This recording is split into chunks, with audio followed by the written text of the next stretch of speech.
I'm about to whip somebody's ass. Oh, I'm about to whip somebody's ass. Oh, if you don't leave me alone, you're gonna have to send me home, 'cause I'm about to whip somebody's ass. No matter what the technical difficulty is, this man is a professional. He goes all the way. What you represent to them is freedom.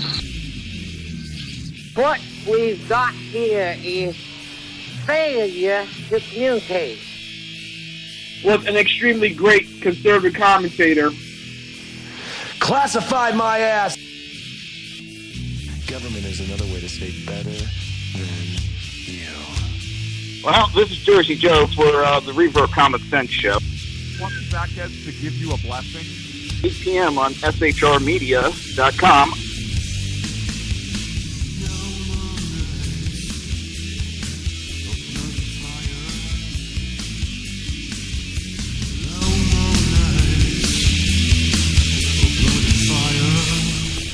And welcome back to the Reaver, or welcome back, oh my god, oh, what a way to start the show. Welcome to the Reaver Common Sense. I'm your host, Jersey Joe. How's everybody doing this morning, afternoon? It is All Hallows Eve. Anybody have plans for tonight? Because I don't, I'm staying home. We have a guest coming in, well, calling in today, I should say, and they haven't called in yet, waiting for the phone to ring. So until then, we'll do our normal little happy stuff. And go over some news. So, everybody ready to have a heart attack? Marco Rubio showed up in the Senate last night. Yes, Marco Rubio actually showed up and voted. I'm about to have a heart attack here.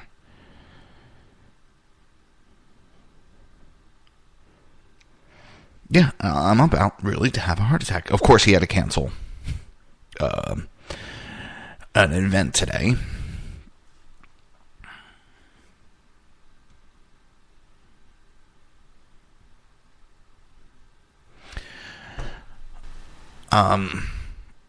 The vote wasn't until like 3 a.m. Our politicians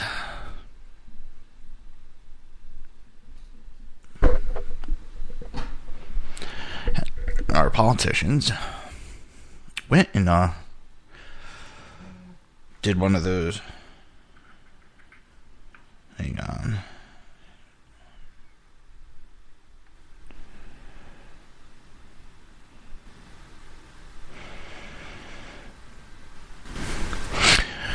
Late night, we're going to hide everything behind the back because no one's going to be up. No one will care. Votes at 3 a.m. So, of course, he had to get some sleep. And, you know, he couldn't go on just a couple hours sleep like the rest of us in the everyday jobs. I mean, it doesn't matter if we were at our job and we're up late. Hey, they're going to want us there the next day. What does he think? If he's the president, something happens, you know, he's going to be able to sleep in the next day? Well, that's something Obama would do. But Rubio fought off an attack after his Senate voting record on Wednesday's night debate was with former Florida Jeb Bush, his former mentor in the sunshine. Hold on one second.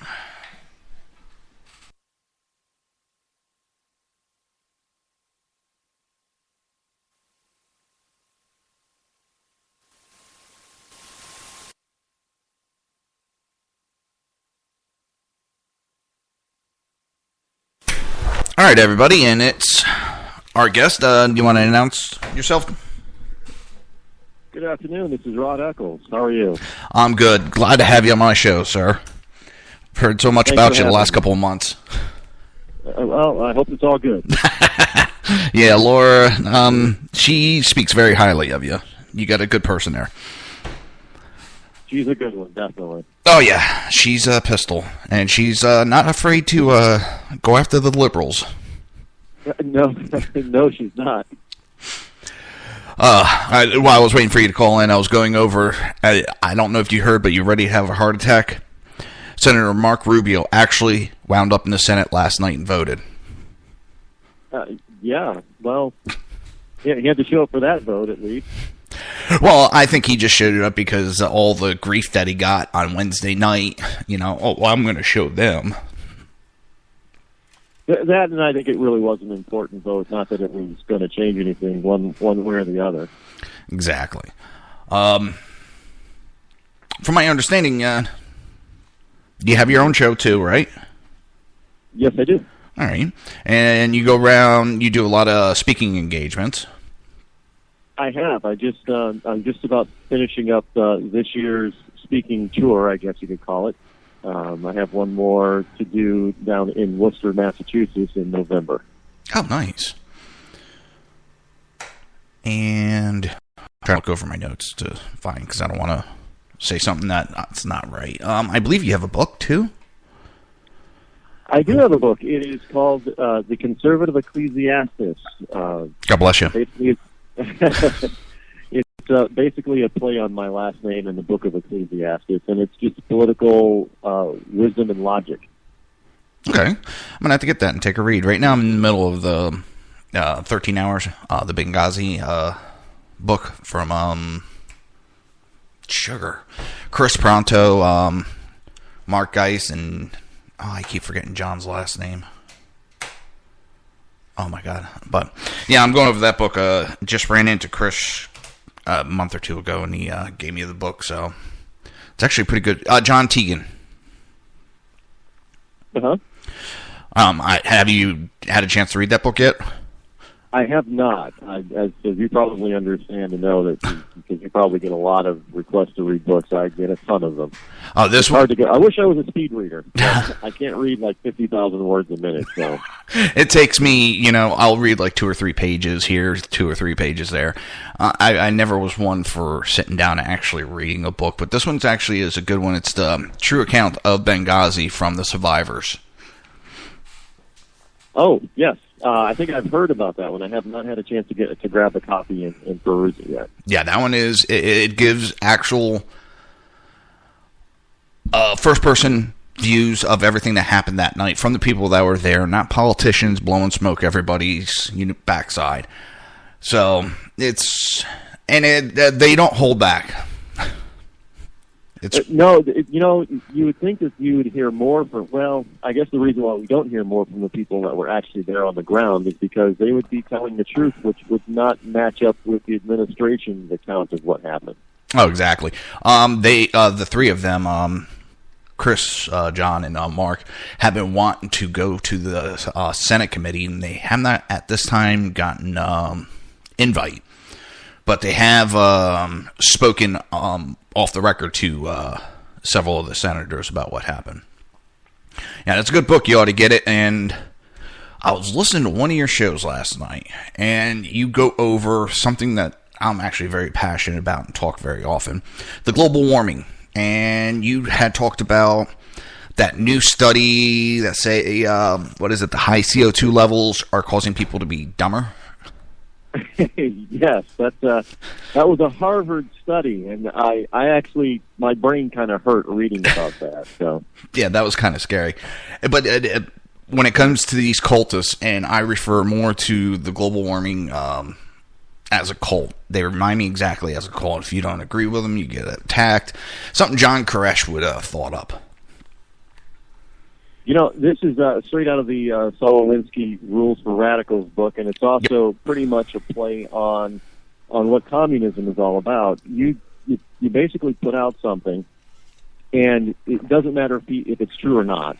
If people don't believe it, then you just denigrate them to the point where they're denigrated into silence. What the left has underestimated is the blowback from global warming and how people are not buying into it. In fact, they're noticing that the number of people who do believe in it is dropping because people are experiencing it for real life. Now, if you've noticed, a lot of these dire predictions are no longer being predicted within our lifetime. Now they're being smarter about it and putting it out, past our probable lifetime. So they say by the year 2100, this is going to happen instead of the year 2020, because we'll be able to live it and see it and then realize that they're full of BS. But if we say that this dramatic, dangerous thing is going to happen in the year 2100 with your grandchildren, well, now we don't have a realistic way to view that because most of us won't be here in the year 2100. So they're playing on our fears. Yeah, well, they try to. I mean, I love the one, and I was talking to my guest Wednesday night about it. And I'm originally I was raised in Jersey, born in Pennsylvania, and I had my EMS partner on, and we'd love to go back and forth. And I was talking about New York that, what was it, June or July of this past summer, they predicted in 2007 that New York would be underneath like 15 feet of water. Yeah, we've come and gone. It's kind of like the religious fanatics that talk about the end of days, Armageddon. They know exactly when it's going to happen. And, 1999 came and went, we're still here. 2000 came and went, we're still here. I think there was one for 2004 and 2007, we're still here. And the same thing happened with the global warming set. And I remember back in the 70s and 80s, they were telling us that by the year 2000, if we did not change back then, we were going to be in an ice age, a new man-made caused ice age, and they called it global cooling. And I mentioned that today, and people look at me like I have two heads, and they accuse me of lying. And I said, well, just go back and look. There was even a television special. They were indoctrinating kids back then with a Dr. Seuss special called The Incredible Mr. Lorax, and it was a 30-minute cartoon that they aired every year for about 8 years on primetime TV as a special. I remember that. Yes, we were going to be because we were using too much natural resources that was going to cause us to go into a new ice age caused by us. And when they saw that the planet wasn't actually cooling down, that's when, in the early 80s, that's when they flipped and called it global warming. It's nothing new. No, I'm not. I haven't announced it yet, but I've been actually working on a book myself about the global warming cult and all the predictions. And that's one of the things I bring up is I remember growing up, I was born in 71. I remember hearing about we're going into a global ice age. Then it was, we're going to be fried because the ozone layer is disappearing. So we're going to be like frying like bacon. Then it was, that's fixed. What's the next thing we could say? Oh, it's warming up. My grandfather was a farmer. And one of the things that he relied most on was using his head. And number two, he would go by the Farmer's Almanac. And that thing is, it doesn't predict, precisely, okay, it's going to rain this day, but it has a pretty good prediction rate of what's going to happen that year. Yeah, and when you talk about this kind of stuff with somebody who believes in this global, well, now, again, because global warming hasn't taken place, they've had to change the name of it again. And I think that they've gotten it this time, that there's no need to change now. Now it's man-made, global man-made climate change. That's a mouthful.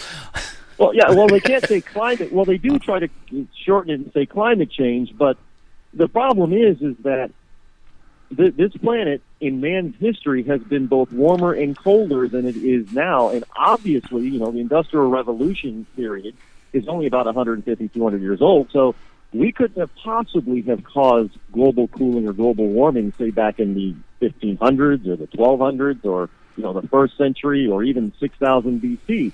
So how did the Earth do that then when mankind couldn't have been the culprit? Well, they have to try to get around that and say, well, this time it's happening more severely and more rapidly. Again, scientifically speaking, change has occurred in the past before the Industrial Revolution at a faster and slower pace than it is happening now. Well, you have archaeologists and a bunch of different other scientists that have proven, looking at trees and looking at soil samples, they've been able to tell, okay, this was a really strong winter, this one was a hot winter, It's been proven over and over through thousands of years we've been going through this. It's just called Mother Nature. And I just love dealing with them because they're so funny. They get so worked up about that they're so right. And I love 2014 they did that big event in New York City that Leonardo DiCaprio went to. They did that big march in New York. Oh, yes, and Leo arrived at the airport in his private Learjet, yes. Yes, and then what I find really funny is the mess they left behind. They did that in D.C. as well. Oh, I didn't hear about that in D.C. But it's funny how I know the Tea Party's sort of on a decline right now. I was reading an article how its support has dropped down. But if you ever notice, any rally they go to and they hold, the place is always cleaner after than before they got there. And they're the ones that don't believe in global warming, but the global warmists, they destroy. Well, it's as I said before. This is their whole thing. Their whole belief is based on feeling, not fact, and those feelings have often been proven to be hypocritical. I mean, Occupy Wall Street, yep, and the global warmist people. I mean, they run around and the trash cans are overflowing, and the trash is strewn all over the parade grounds and the event grounds with polystyrene. I mean, that is one of the most hated things that the left supposedly says that they hate, as far as climate and that type of thing is concerned. Because how bad is that for the climate? But yet they have all these containers laying littering everywhere, made of this polystyrene. And then you go to other places that more conservative leaning people attend, and not only is there less garbage, but they use less of that polystyrene. This has been proven over and over again. Mm-hmm. Conservatives, even to change the subject a little bit because it's going on in Florida, we recently had a bear hunt, and you got these left that are freaking out about the bear hunt, and the state had said, okay, we're going to go, I think it was like 325, and they set it up for a week. Well, within the weekend, they got that 325, the state shut down the hunt, and these people are freaking out over hunters hunting bears, and I'm like, coming from a family that spent a lot of times on a farm and all that, hunters care more about the environment, they care more about the animals, because they know there's that symbiotic relationship between everything, compared to these left that use it as a movement for their boredom. Their movement for boredom, and their movement for control, low self-esteem and control. Because it makes them feel better. It's a movement about feeling. It makes them feel better to think that they're actually a part of something. They're not doing anything absolutely at all. But it makes them feel good to think that they are. It's all about feeling. So if it makes them, the whole thing, if it feels good, do it type of thing. This is directly out of the '60s movement, the Flower Child movement. Yeah, if it feels good, do it. What is it? I was saying the other day. Today's politician is yesterday's hippie, and today's radical movement is the '60s radicals. It's just they traded in for suit and ties and bided their time they had ability to have control. They have the ability, and again, you want to talk about hypocritical notions. Now, you had in the '60s, never trust anyone over 30, and don't buy into the system of the man. You don't need this job that try to get rich all the time. And what do we have today? The baby boomers are probably one of the most greediest generations that we've ever had as far as money is concerned. And they pass that down to their children, who are now occupying Wall Street. But at the same time, these people in Occupy Wall Street, they're lambasting, corporate America. But what do? They support some of the biggest corporations on the planet. They love Apple. That's what I was just ready to say. One of the pictures, they have the woman's like lambasting capitalism and big business as she's on her iPhone. Yeah. So and overrunning Starbucks. Yeah. And some places I won't use. Listen, it's time for our break real quick. Hopefully you can stay on for a little while. Brain fart. I'm having total brain farts today since I woke up. I have not been able to think straight. But it's going to be commercial. We'll be right back after these commercial breaks.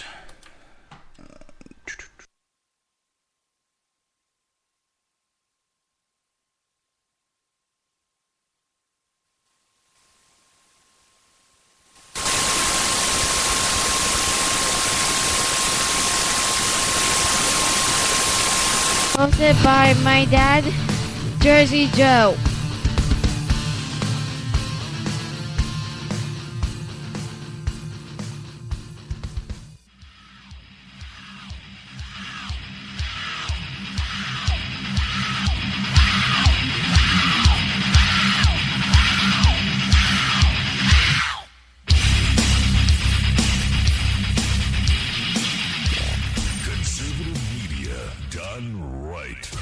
You're listening to the SHR Media Network.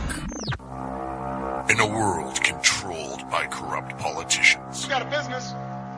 You didn't build that. A team of ordinary men emerge from the ashes to give voice to the voiceless and hope to the hopeless. Sackhead Sean. Dude, I'm not saying coffee is stupid. Sackhead Clint. All good friends of ours usually show up drunk. Also starring Sacco as the producer. I'm a little bit drunk, 'cause I'm drinking. They are the Sackheads Radio Show. Every Wednesday at 8 p.m. Pacific on shrmedia.com. Times are dark. The people are misled by corrupt politicians, lied to by establishment media, and deceived by the false messages of Islam. A nation looking for direction needs a guide. It needs a man with a cane. I'm Dave Milner. Join me on Spreaker, SHR Media, Pundit Press Radio, and YouTube through the SHR Media page for a different kind of commentary on the unpleasant blind guy. Because the truth is not always pleasant. Hey, it's Jersey Joe from Reaver of Common Sense, and we have moved to a new night and time every Wednesday night at 8 p.m. Eastern Standard Time on shrmedia.com. You will catch the Reaver of Common Sense uncensored, unfiltered, and only on shrmedia.com.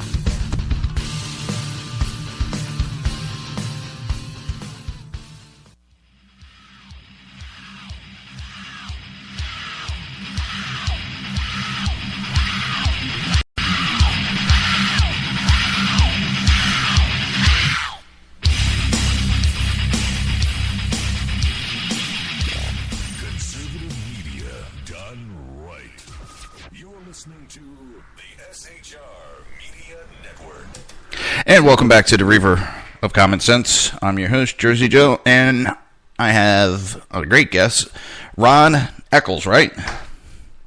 Yes. Okay. I have a bad habit going back to my days in EMS of messing up last names. The easiest last names, and I would mess it up. Don't ask me why. But it's always been my Achilles heel. Don't feel bad. Sometimes I'm on the air and I mess up somebody's name, and then I look at it again after I totally butchered it and realize that, this is how it's pronounced, and it's rather easy. But, it's okay, because people butcher my name all the time, and I don't get upset about it. So I was looking at an article. Clinton is talking about the scandals and say we should go back and read the history. This woman's got a big set of cojones. I don't think she's going to make the nomination. I really don't. I know she's up there in the polls, but something tells me she's going to be, I think the FBI is going to charge her. Well, it's kind of hard to really determine at this point of what Obama's going to do. It really depends on what the Clintons have on Obama. Now, if you recall, was it back in August or September or so, Clinton and Obama had a round of golf together. Now, understand those two men do not like each other. Yeah. It was not a friendly round of golf. They were out there postulating, I'm sure, and posturing, telling each other what they had on each other, that, certain things didn't happen, that they were going to be exposed.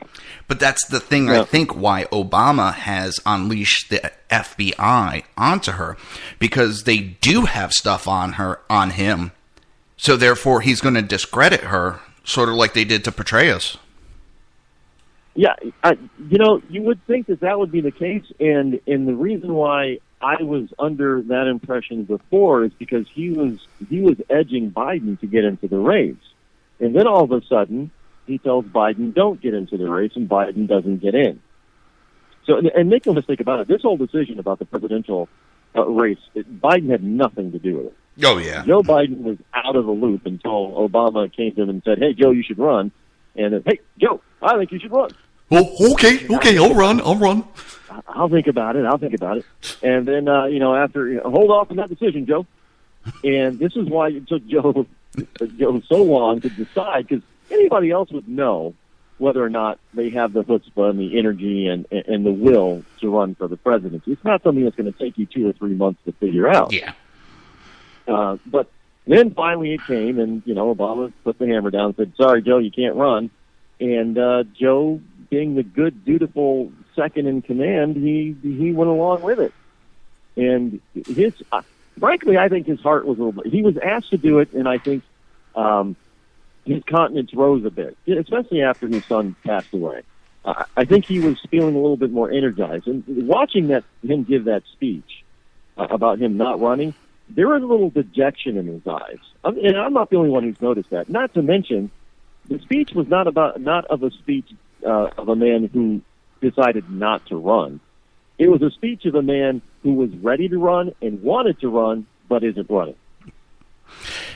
I don't disagree on any of that. Just with the Hillary, I think they're trying to discredit her because this is my take on it. I think Obama's feeling that if she runs for president, she gets the nomination, that she'll say anything and everything to get elected. And that would mean throwing Obama under the bus with information that could get him in trouble. She'll do it. So that's why. The only thing is they have to find a replacement then, because the DNC does not want Sanders to get the nomination. They pretty much made that clear. Yeah, they made that clear. So there's a dark horse out there because the other Democrats are dropping out. Here's mine. At last minute, and if you remember in 2008, you never really heard about Obama until the very last minute. Then pretty much, yep. Elizabeth Warren.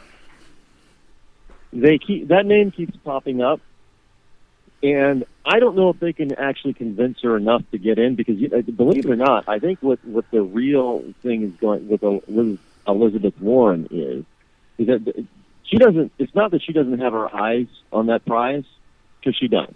Yeah. However, she has given so much support behind Bernie Sanders that she is more likely than not to be his vice presidential candidate. Now, here's why I say that. Not only are they very tight, and their ideology is almost identical, without Clinton being forced to go more and more left. But they're already there. Those two are already there. They're symposic. They're together. Now, Sanders is most likely only going to be around for one term. Now, we all know that it is much easier for a sitting vice president to become president than somebody from the outside. So I think she's sitting, and she's young enough, whatever you want to call it, youth, but she's young enough to be able to sit in the sidelines as a vice president for 4 years and still be able to come up and take a run or two at the head office. I don't know what it is. I got that funny feeling, though, just last minute she's going to jump in. And I'm not disagreeing with what you said. I got one of those feelings. I think they're going to try to pull an Obama on this election. Here's a scenario that I believe that would happen. Is that Sanders starts to tank. If the DNC is somehow able to get Bernie Sanders' support in his poll numbers to tank, well, then they're going to turn to Elizabeth Warren and say, look, your guy over there, he's not making it. People aren't following him anymore. So you still want what he wants, then you're going to have to get in. If Sanders is able to hold on halfway through the actual primaries, I think an Elizabeth Warren jumping in is less likely. But if he tanks before or soon after Iowa, then I think what you're saying is more plausible, because I think she's definitely eyeing the White House. I'm just thinking she's not thinking that now is her time, but maybe if Sanders is it, in 4 years or so, it would be her time. And that does make sense, because from what I've seen and heard, I think she's more to the left than even Bernie Sanders is. I think she makes him look conservative compared to her ideology that she wants to do. So that would kind of make sense. You have Bernie go in, and it seems like a slow transition that's been happening. And by the time she comes around, it would be, people won't care as much because they'll be so sensitized to it.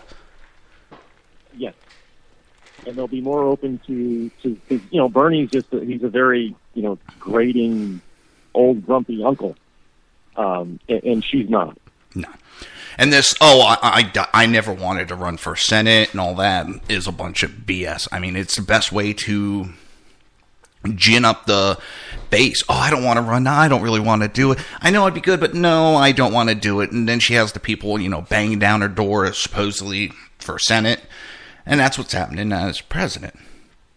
And with Bernie, I'm hoping someone doesn't sneeze on the poor man, because I think he's just going to blow away into the dust if someone does. Look, I would love to see the Democrats actually nominate this guy, because he would get totally and absolutely crushed in a general election. Hillary, on the other hand, my concern with Hillary is that she isn't taken out. That there are so many Americans that are just willing to look past her obvious flaws and faults and illegality, just because they want to be able to say, just like they did with Obama, to say that, we elected a woman. We elected a black guy. Oh, now we're electing a woman. Yep. But the polls right now, if you look at a lot of them, if Hillary's the candidate, she loses to a lot of the Republican candidates in the polls. All the top candidates on the Republican side now handily beat Hillary, including, I know people don't like to hear this, but including Jeb. I didn't see that one. I wouldn't doubt it. I'm not a Jeb, and I'm a very bit. I believe in George Bush. I like him as a president. I didn't agree with everything he did. Did he do some mistakes? Yes. I don't think he did that bad as a president. Now his brother, I think his brother is a little too far left. Yeah, I think people are just tired of having a Bush. Think about this. Within one generation, the GOP is telling us that we should have 3 members of the same family be president. I mean, this is, we're a democratic republic. We're not a monarchy here. Yeah. I'm getting tired of having the same old type candidates. I know. Okay, Obama wasn't the same old. He was a total new one out of nowhere. But not counting him, we've had the same thing for God knows how many years. Yeah, I mean, he is. Well, I guess you could say that he is the fresh point in all of this, because he is the noob. Because you had Bush, and then you had Clinton, and then you had Bush, and then it tried to be Clinton again, but we kind of got it broken up with Obama, and now we're trying to get Clinton again or Bush. And I remember the memes going around, for presidency, Bush versus Clinton. Quick, what year is it? Yeah. So this whole thing is trying to repeat itself, and it doesn't seem like either party is learning their lesson. No, definitely the Republicans aren't. I think the Republican Party as a whole, especially the establishment part of it, is actually in trouble. I think they are in deep trouble that it could ruin the party for years to come. The establishment is losing its grip, and they don't like it. However, the thing about the establishment is, and this is where the Rhino GOP, this is where the left sometimes gets it right. The current GOP good old boy establishment, the Rhinos, they're a bunch of old white men. Now, they're all getting old and dying off. And the new breed of GOP is not like them at all. I mean, you see a lot of the younger senators and congressmen being elected that are Republican and conservative. They're nothing like the old establishment GOP. And they're starting to get into leadership positions. Now, I know that, some people are saying, well, with Paul Ryan now being the speaker, that he's Boehner, but Boehner-light. He's not going to be as wimpy as Boehner, but he's still kind of a Boehner. He's not going to cry every 5 seconds. Yeah. Yeah. Now, I I can see where people might say that, because it seems like Ryan has softened his position since he was first elected to the House, and he seems to be waffling a little bit on certain things. The point is that there is a step to the right though with him. He's not a McConnell, and what's the other guy's name that dropped out? Now his name. Oh God. McCarthy. Yeah. McCarthy. He's not McCarthy. Now, McCarthy was another Boehner. Ryan is not exactly another Boehner. He's a step in the right direction, kind of like Bush was a step in the right direction. We just have to make sure that we don't stop at this time, but we continue walking in that direction, because we will get there, but we got to keep moving. Okay. Yeah,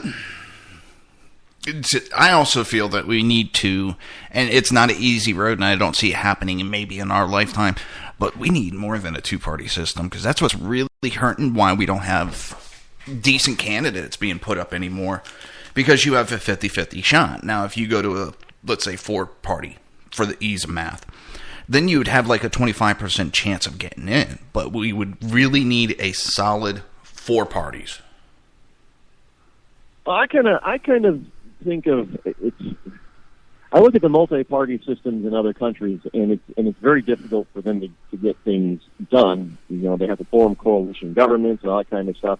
And I know some people say, well, that'd be a good thing if Washington didn't get anything done. Well, I kind of like to go back in history when many of our founding fathers lamented a party system. They said we shouldn't have parties. People should just stand on their own for what they believe in. I would agree with that, too. Now, I would absolutely love the abolishment, not by government decree or fiat, but I would love this abolishment of a party system and just letting each candidate stand on their own, so we don't have to go. I mean, this whole season right now for the nomination president for the presidency is really a debacle and a farce. I mean, 17 people in the Republican Party started out. 5 or 6 over on the Democratic side, and they're supposed to pick, among those. And in some states, it's not even that party that gets to choose. I mean, some states they have an open primary, which means that independents and Democrats can go and nominate a Republican. That's ridiculous. Yeah. So get rid of the parties altogether. Have each candidate stand on their own.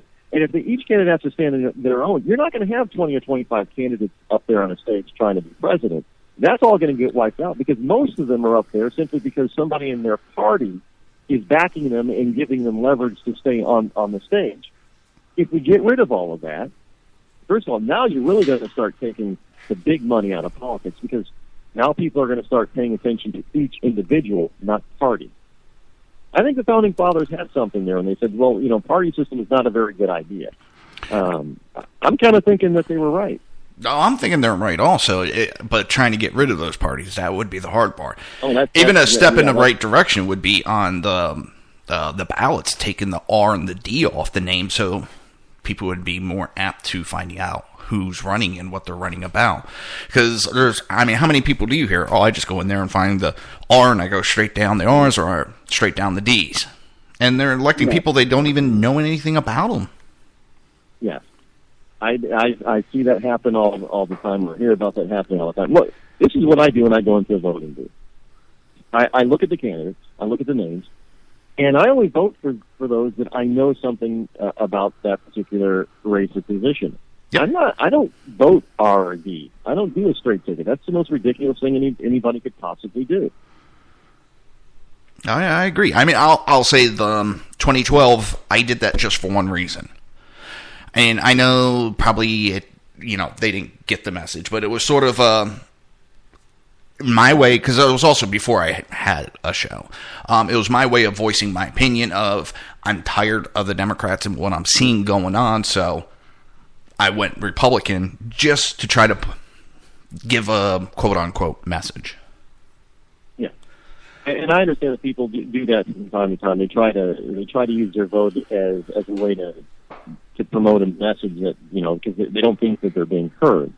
I always vote for the one that I believe is the best that I know about, the best person for the position, and I always try to choose the most conservative candidate that's available to me. Now, the last election, midterm, on a state basis, there was a particular race that it was in my district, and I listened to both candidates. And believe it or not, the Democrat actually had a stronger conservative record and message than the Republican. So guess who I voted for?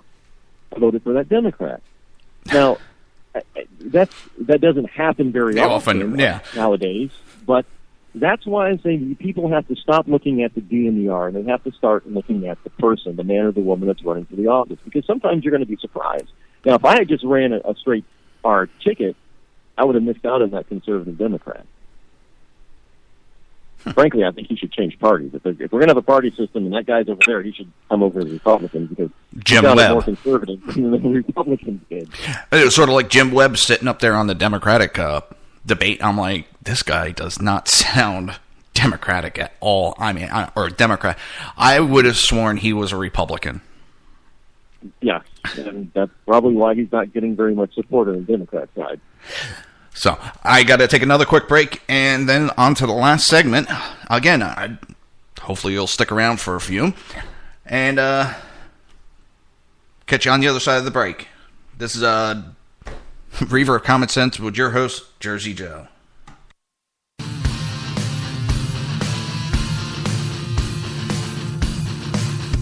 You have been listening to Reaver of Common Sense, hosted by my dad, Jersey Joe.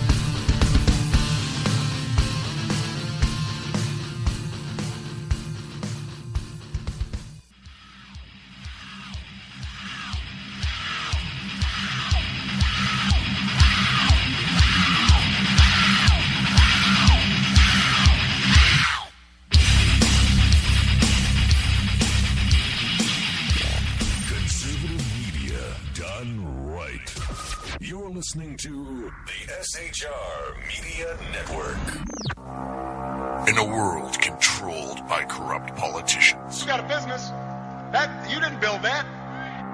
A team of ordinary men emerge from the ashes to give voice to the voiceless and hope to the hopeless. Sackhead Sean. Dude, I'm not saying coffee, stupid. Sackhead Clint.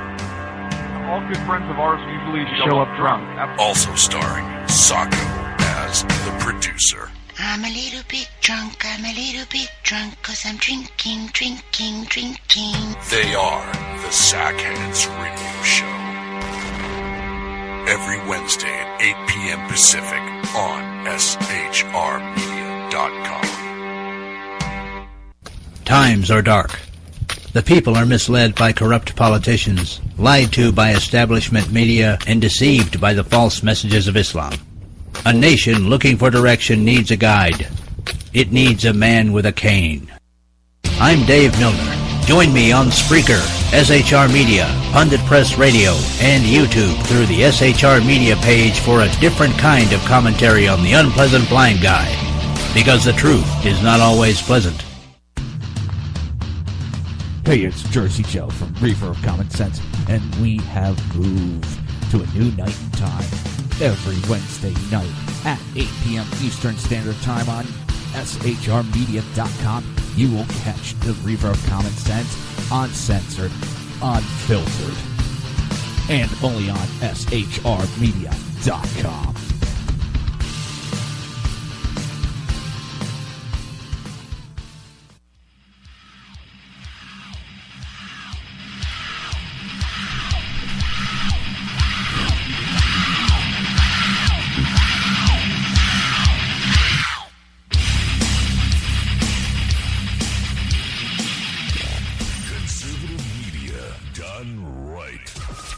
Listening to the SHR Media Network. And welcome back to the Reaver of Common Sense. I'm your host, Jersey Joe. And welcome back, Rod, to the show for our last segment of the day. Thank you. Good to be here. You know what? I want to thank you for coming on the show. I know it's not the end, but it's been great having you on, since talking to yourself gets a little nutty after a while. Well, I do that all the time, even when I'm not on the air. I know people. You're not crazy. This is what I heard. Because the old saying is that crazy people talk to themselves. Now, I was told this by a professor back in my college days. He said, no, talking to yourself is a sign of intelligence. A sign of craziness is if you answer yourself. So in other words, if you argue with yourself out loud, I guess, then yeah, you're crazy. Not only do I argue with myself, sometimes I get mad at the other voice in my head and I stop listening to it.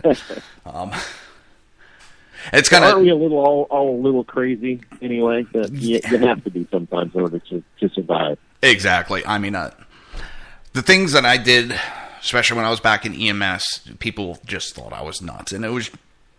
My partner finally picked up on it. He did the same thing. It was just a coping mechanism to deal with what we saw and did.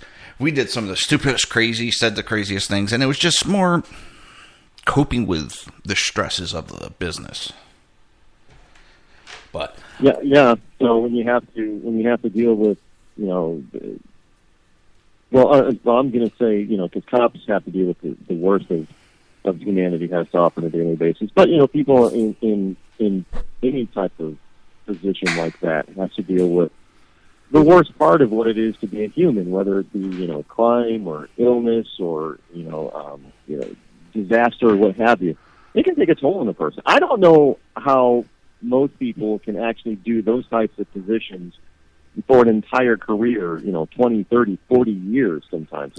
What a solid mental state that they have to be in order to survive that long. It's just incredible. I'll tell you what, on the EMS side, the average for EMT is 3 years nationally. You either go up the scale or you get out of the career. Like I said, I did about 25 years. My partner did about 15 years total. The only reason I got out of it was because of the injuries to my back. Otherwise, if I could, I'd get back on the rig. There's something about it, the fun, the freedom that you sort of have. You normally don't have a boss over your back when you're working EMS. It's dealing with the other stuff. Well, during my youth, yeah, that was just a lot of nights at the bars. A lot of nights. Yeah, that's maybe that's why so many retired cops either own bars. I've always wondered that. Down where I live right now, yeah, it's a totally different atmosphere, and the cops try to act above all that in the EMS. Where I'm from in Jersey, where we did our EMS, we literally had control of one whole bar, and when that one sold out, one of the paramedics, I think it was, or firefighters, either way, he went and bought a bar, and it was an EMS fire police bar, and that's all you saw in there. And it was funny a couple times because it was down in Trenton, so you would see a couple gangbangers coming in. They would walk in thinking they were walking into a local bar, and all of a sudden everybody would stop and just turn around, and it was like, oh, you don't want to be in here. Yeah, that's not a good thing. No, that would not be. Well, yeah, some criminals are rather stupid, so. Yeah. Oh, they normally just looked, and they were able to tell, and they looked at the apparel on the wall, and they just they would sometimes come in for like one drink and then right out the door. But yeah, that didn't last that long. All right, I got a question for you, out of curiosity. You're doing the speaking engagements and stuff. How did you break into that? Actually, it is because I have an agent, and she came to me one day after finding out that I had a talk show. You've spoken to her. Her name is Laura. Mm-hmm. And she listened to my talk show, and she came to me and said, good grief, you need to be able to do this, this, and this. And I was like, okay, thinking that not much would come of it. I'd let her go and do her thing, and then she would say, come back in a couple months later and say that, well, I guess I was wrong, nobody wants to hear you, listen to you, what have you. Instead, it was just the opposite. It's been a whirlwind ever since. I mean, it's just been one thing after another that and the more that she's out there working on my behalf, and the more people hear me, the more people are contacting her now. to try to somehow get me, which is all well and good. And I'm just humbled by it, to tell you the truth, because here I am. I've been broadcasting since 2009, and I started out doing it as a hobby, and I didn't think people were really going. I started on Blog Talk Radio, and I didn't think people were going to take me all that seriously, or it was going to grow any further past BTR. One of my biggest listening shows over at BTR, I think I had 30 people listening live at one time, and for BTR, that's actually a good number. But I was kind of thrilled by that, and didn't think it would ever really get too much bigger or better. But she definitely convinced me otherwise. Okay. And look, I'm just myself. So when people talk to me on, in person or something, they always, reflect about listening to the show, and they always say, well, geez, you sound the same on the show as you do in person. And I say, well, it's because on the show I'm not playing a character. I'm not like some of these other guys out there. I'm me. Exactly, and that's one of the things I do. I'm just being me. I'm just trying to, from where I started doing this was because I didn't feel I was having a voice, so I started doing a podcast, and SHR picked me up, and hey, I haven't told my listeners yet. Everybody knows that simulcasted between SHR and Pundit Press, but now also on the day after all my shows, Rebooting Liberty contacted me yesterday, and they're going to be carrying my show on a rebroadcast. And I'm just sitting there yesterday like a little kid. I'm like, can't believe that someone else is hearing it and thinking, ooh, I want to put it on my radio show.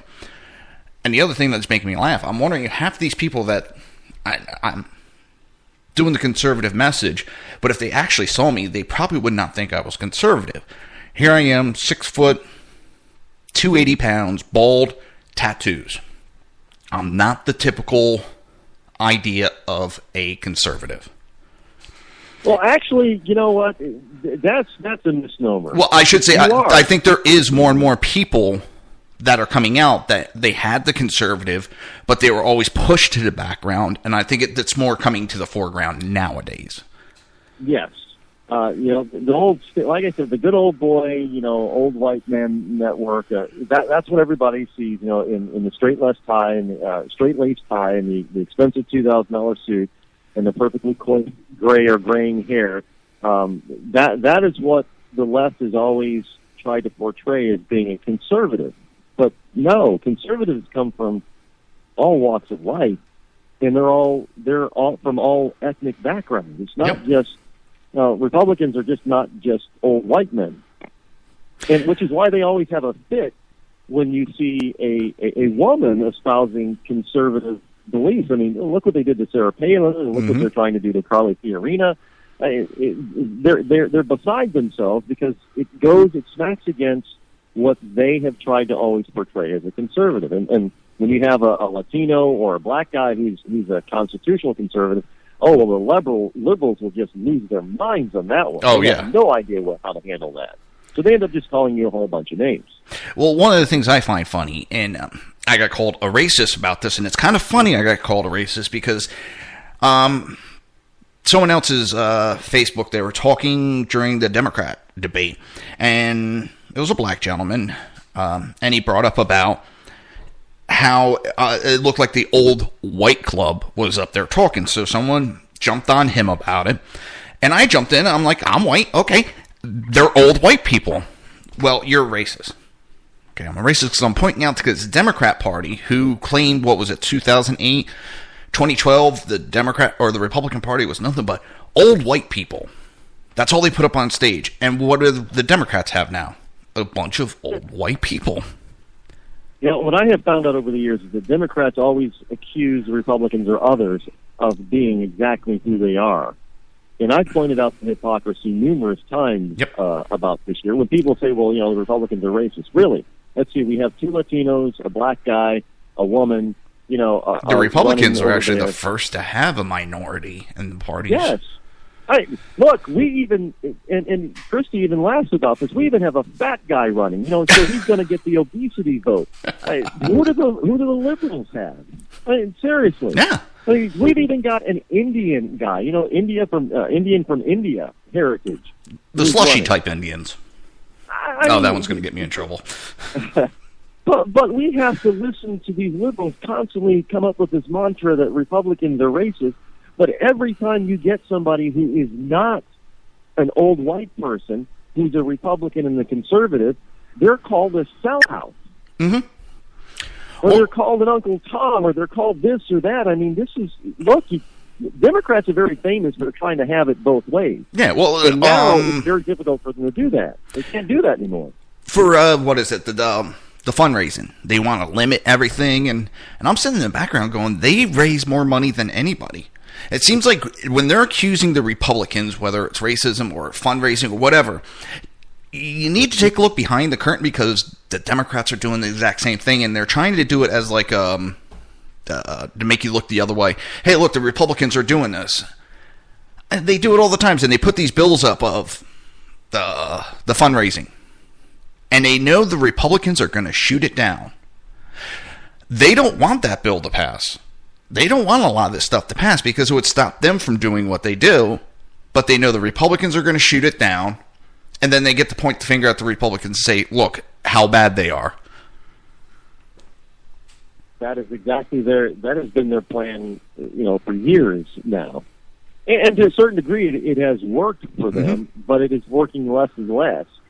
And, which is a good thing, because, the whole notion that, as I mentioned earlier today, that the Democrats have lost since 2010, and we're talking just a 4-year span. 4 years. Over 3 elections, 4 years. The Democrats have lost over 1,300 seats across the United States. I'm talking local and state and federal level. That is a massive power change. Yeah, that is. They have lost over 1,300 seats. They know that they're losing the argument because their argument sucks. So they're going to get, when you have somebody who's desperate, they're going to start throwing out all kinds of stuff. And we can see the desperation from the liberal left now, and they're trying everything within their power to get everything that they possibly can shoved down our throats through legislation, through rules and regulation, and through the court systems before we're actually able to stop them. Yeah, that's the scary part with what's going on. But I kind of laugh, and then I'm going to have to make this point, and we're going to have to get off the air because, end of my time. It seems like the hour whizzes by. They talk about how they want gun control, they want immigration control, they want all this other stuff done, and the Republicans are blocking them. Why didn't they get that done in 2009, 2010 when they could have pushed it right through? And exactly. They never have an answer for it. No, they just want to use it for politics to try to somehow browbeat Republicans and conservatives with it. Yep. Yeah. Look, they got Obamacare passed and shoved down our throats, and we didn't want it. They could have gotten anything that they wanted. They could have got any gun control that they wanted, any immigration bill they wanted, but they chose not to because they get to rail against the Republicans on it. And if they got it passed, they wouldn't have been able to use it. Listen, it's been great having you on the show. Anytime you want to come on, call on in. It was great to have you on here. See, this is where I also have the trouble with the show, is the closing. I always have trouble coming up with what to say at the end. But you hate leaving, that's it. Yeah, exactly. But, all right, guys, as everybody knows, this has been the Reaver of Common Sense. I'm your host, Jersey Joe, and there we go. See you Monday.